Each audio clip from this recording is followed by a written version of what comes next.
Salam sejahtera, shalom buat saudara-saudara teduh yang ada di rumah atau di mana saja. Saat ini kita kembali mengikuti satu program yang sangat baik untuk sahabat-sahabat teduh yang ada di rumah. Untuk itu sebelum kita mendengarkan kabar baik, saya mengajak saudara-saudara atau sahabat-sahabat teduh untuk kita berdoa. Mari berdoa.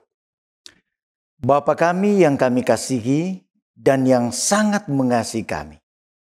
Saat ini kami sedia untuk mendengarkan kabar baik dari firman-Mu.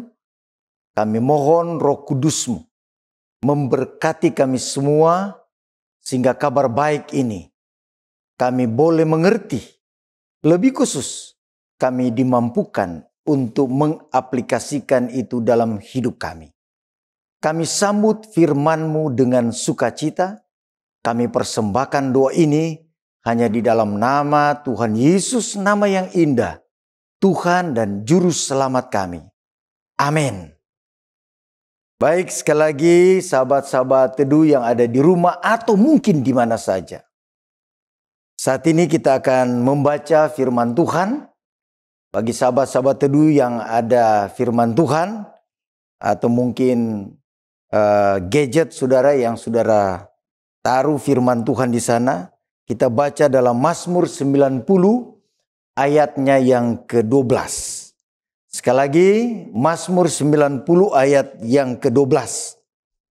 Ajarlah kami menghitung hari-hari kami sedemikian hingga kami beroleh hati yang bijaksana.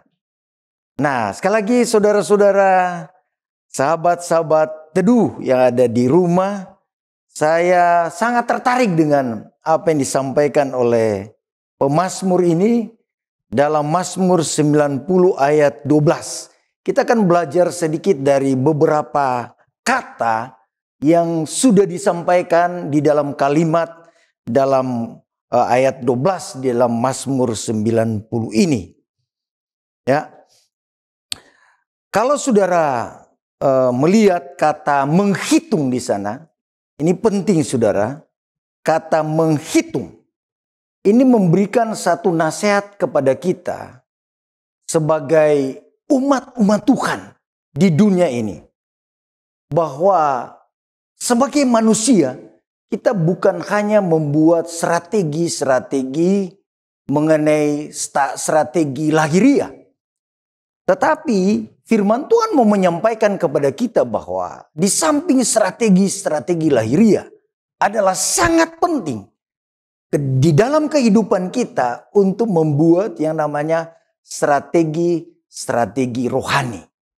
Dan ini sangat penting. Itulah sebabnya pemazmur mau menyampaikan kepada kita, sahabat-sahabat teduh yang ada di mana saja, untuk kiranya menghitung hari-hari kita.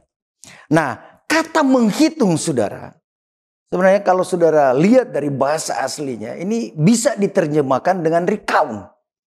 Artinya, kalau saudara mau strategi rohani saudara itu berhasil, mau agar itu berhasil, kita harus menghitung kembali ke belakang. Ya, untuk supaya kita bisa melihat ke depan. Jadi kita harus menghitung ke belakang untuk melihat ke depan. Yang berikut, bila mana kita mau agar masa depan kita, strategi ke depan kita baik, maka arti yang kedua dari menghitung ini adalah prepare, persiapan. Jadi ketika kita menghitung ke belakang, kita perlu menghitung juga ke depan yang namanya persiapan kehidupan rohani. Nah, saya pikir kita semua tahu secara alami kenapa kita perlu mempersiapkan sesuatu agar ke depan itu baik. Kita semua secara alami sekali lagi mengerti apa maksudnya mempersiapkan. Karena ada hal-hal yang luar biasa ya yang akan terjadi di depan. Ada hal-hal yang berbahaya kalau sampai kita tidak persiapkan diri kita untuk menyambutnya. Nah, itulah sebabnya harus melihat ke belakang. Tapi seiring dengan itu kita perlu membuat satu strategi ke depan sehingga kita berhasil. Nah, dalam menghitung dari ayat ini, dalam menghitung atau membuat perhitungan ke depan, ayat ini dimulai dengan kata ajarlah. Nah, saudaraku, saya mau katakan kepada saudara-saudara sekalian atau sahabat-sahabat teduh yang ada di rumah, untuk kita mampu menghitung ke depan, untuk kita mampu membuat strategi rohani ke depan, kita perlu diajar. Nah, kalau kita mau diajar, saya mau katakan pada teman-teman atau sahabat-sahabat teduh. Nah, untuk mau diajar kita perlu belajar. Nah, itu artinya kita membutuhkan guru. Saya mau katakan guru kita adalah firman Tuhan. Ya, kita perlu diajar agar supaya kita tahu apa yang harus kita buat. Nah, kata ajar ini dari bahasa Ibrani juga yang artinya to know atau untuk tahu. Kemudian selanjutnya katakan learn to know, belajar untuk tahu. Yang lebih jauh dia katakan di samping belajar untuk tahu, hasilnya ketika kita belajar, kita melihat dengan jelas. Jadi ketika orang belajar dan mau diajar ya untuk menghitung hal-hal ke depan, dan melihat hal-hal yang sudah terjadi dalam hidup kita, maka kita harus belajar sehingga hal-hal yang akan kita buat ke depan, kita mampu lihat itu dengan jelas. Nah, ini sangat menarik. Apa yang diinginkan oleh firman Tuhan. Tapi bukan itu saja. Ya, mengajar atau diajar itu untuk tahu sesuatu. Itu lebih dari itu. Agar kita memiliki keahlian-keahlian rohani ke depan. Bukan itu saja. Kita juga akan tahu sebab-sebab rohani yang harus kita buat. Bagaimana kita menanggulanginya. Lalu lebih jauh. Kita juga diharapkan ketika kita belajar menghitung hari-hari kita. Kita akan mampu membuat pertimbangan-pertimbangan yang baik ke depan. Itu maksudnya kita menghitung hari-hari. Lalu kita belajar agar kita mampu mempertimbangkan, mampu melihat dengan jelas ke depan, mampu berbuat bagaimana hal-hal rohani yang akan kita buat ke depan.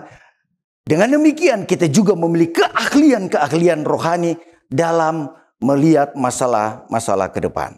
Nah, tujuan semua ini saudara yang saya kasihi di dalam Tuhan, tujuan semua ini kenapa kita menghitung hari-hari kita. Sekaligus ya kita belajar untuk tahu bagaimana menghitung hari-hari kita.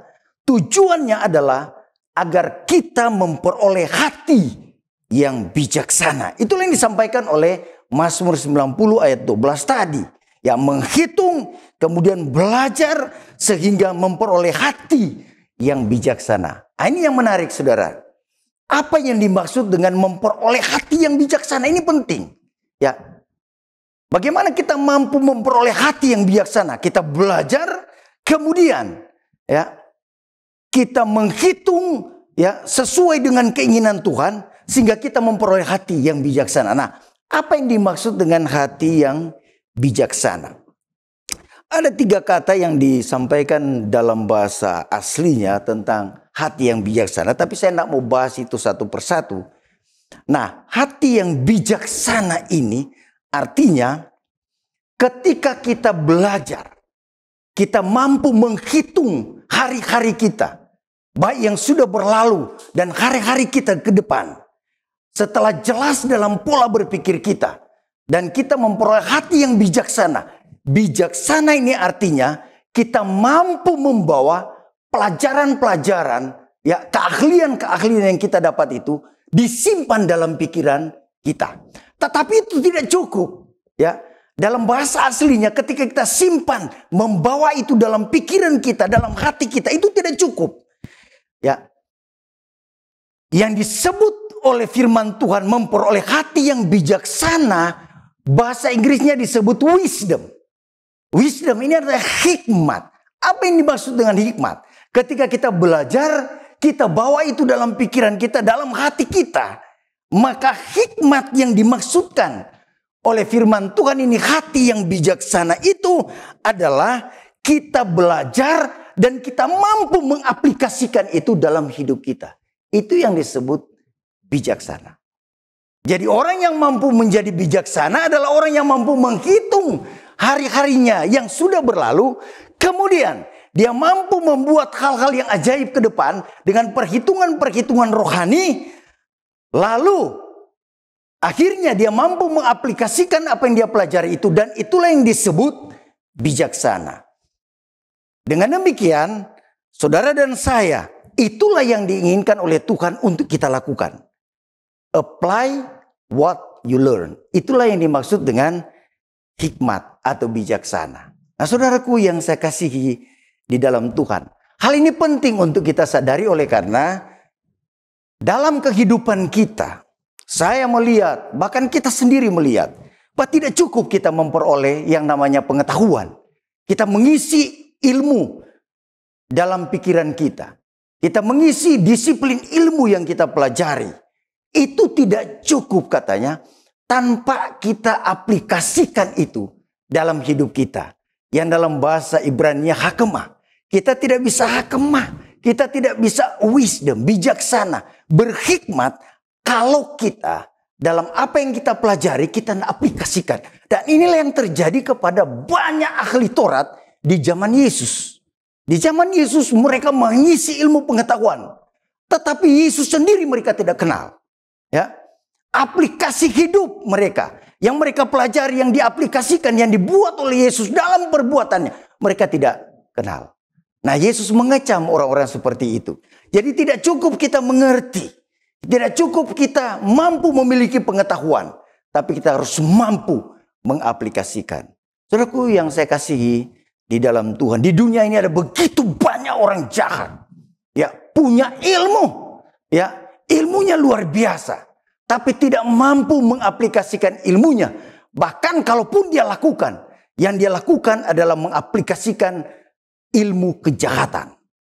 Nah, hari ini saudaraku, ilmu rohani yang Tuhan sampaikan kepada kita adalah ilmu yang tentunya ilmu yang datang dari firman Tuhan. Nah, pertanyaan penting berikut adalah, kenapa hikmat ini? Orang yang disebut berhikmat adalah orang yang mampu mengaplikasikan hidupnya. Ya, mengaplikasikan apa yang dia tahu dalam hidupnya. Kenapa?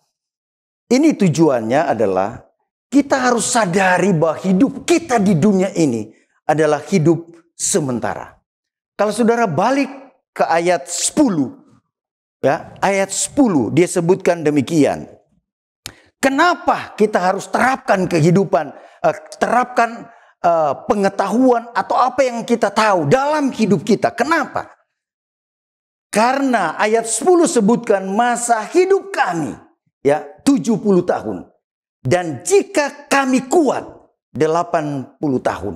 Dan kebanggaannya adalah kesukaran dan penderitaan. Saudaraku yang saya kasihi di dalam Tuhan, hari ini kenapa Tuhan, kenapa firman Tuhan mau?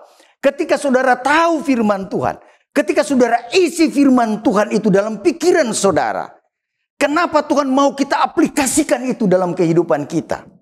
Oleh karena Tuhan katakan, masa hidup saudara, masa hidup saya hanya 70 tahun. Kalau kuat 80 tahun. Lebih daripada itu, kesukaran dan penderitaan. Saudaraku, kita memiliki periode waktu. Siapapun saudara, siapapun kita punya periode waktu. Nah, periode waktu ini perlu diisi dengan yang namanya hakemah. Perlu diisi dengan yang namanya hikmat, bijaksana, mengatur hidup. Saya mau katakan saudara-saudara yang ada di rumah atau di mana saja, sebenarnya menentukan manusia itu bukan lamanya dia hidup, tapi bagaimana dia hidup.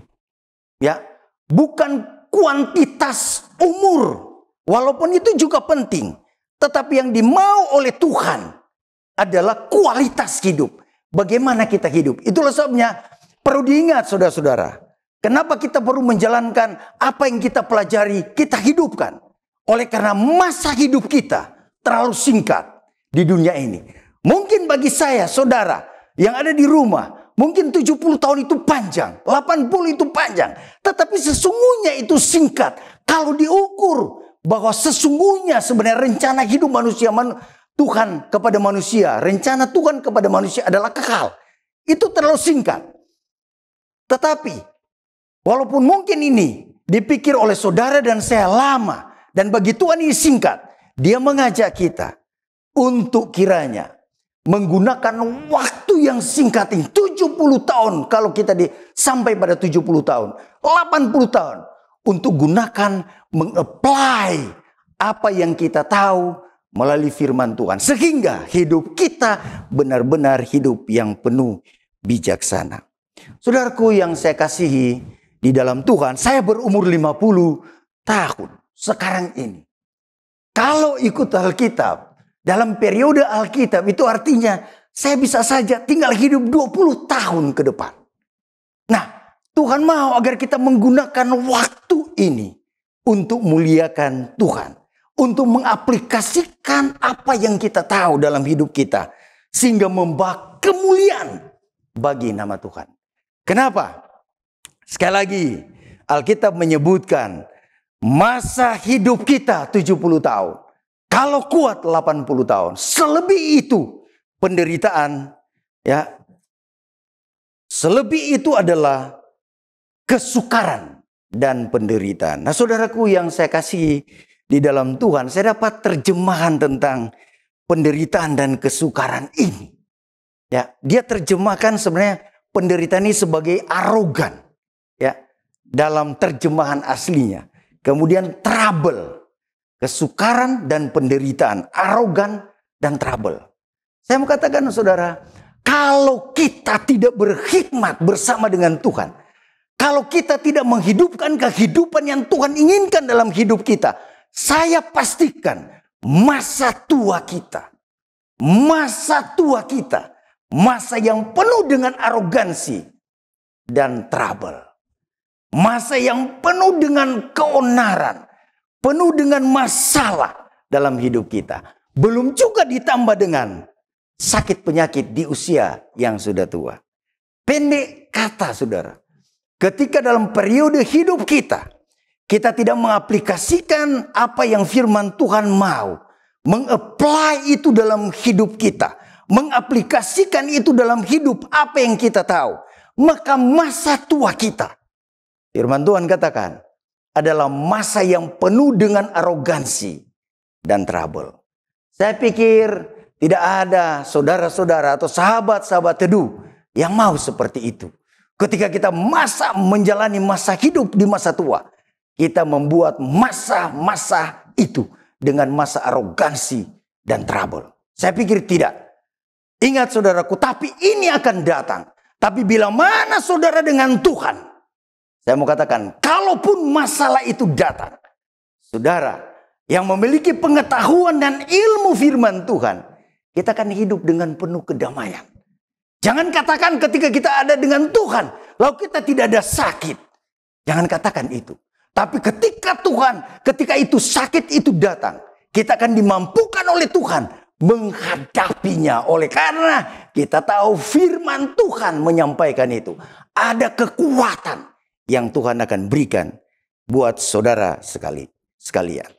Bukan itu saja di masa tua. Dia katakan, kita akan tiba pada saatnya. Yang dalam bahasa Inggris dia katakan fly off. Tidak bisa terbang. Kita tidak bisa terbang. Artinya kita melayang tapi lenyap. Itu maksudnya. Ketika masa tua itu datang. Sekali lagi. Ketika kita tidak mengisi pikiran kita. Ya, dengan ilmu pengetahuan firman Tuhan. Maka saya pastikan pikiran kita tidak memiliki hikmat. Karena tidak memiliki hikmat, kita tidak mampu berbuat dalam hidup kita sesuai dengan keinginan Tuhan. Untuk itu saudaraku, sebagai kesimpulan, apa yang diajarkan oleh firman Tuhan hari ini, dia katakan, gunakan waktu ini sebaik mungkin. Dan syukuri waktu itu melalui perbuatan-perbuatan yang berhikmat. Sehingga Tuhan dimuliakan dalam kehidupan saya dan saudara. Tuhan Yesus memberkati adalah doa saya. Mari kita berdoa. Bapa kami yang kami kasihi dan yang sangat mengasihi kami. Saat ini Tuhan, kami benar-benar merasa bersyukur oleh karena kami diberikan satu pelajaran yang indah. Bahwa sesungguhnya ketika kami mau berhikmat, kami mau menghitung kehidupan kami di masa lalu dan menghitung hal-hal ke depan untuk membuat hal-hal strategi rohani dalam hidup kami. Dan untuk itu, ketika kami mau menghitung hari-hari dengan penuh bijaksana, kami perlu diisi lewat pelajaran-pelajaran firman Tuhan. Tapi tidak cukup juga mengisi pelajaran firman Tuhan dalam pikiran dan hati kami. Kami dimampukan mengaplikasikan itu dalam hidup kami. Sehingga kami menjadi manusia-manusia yang berhikmat sesuai dengan keinginan Tuhan. Dan akhirnya hidup kami bukanlah hidup yang sia-sia, tapi hidup yang penuh dengan karya rohani di usia, di periode waktu yang singkat ini. Terima kasih untuk firman-Mu Tuhan. Kami persembahkan doa ini hanya dalam nama Tuhan Yesus, nama yang indah, Tuhan dan Juru Selamat kami. Amin.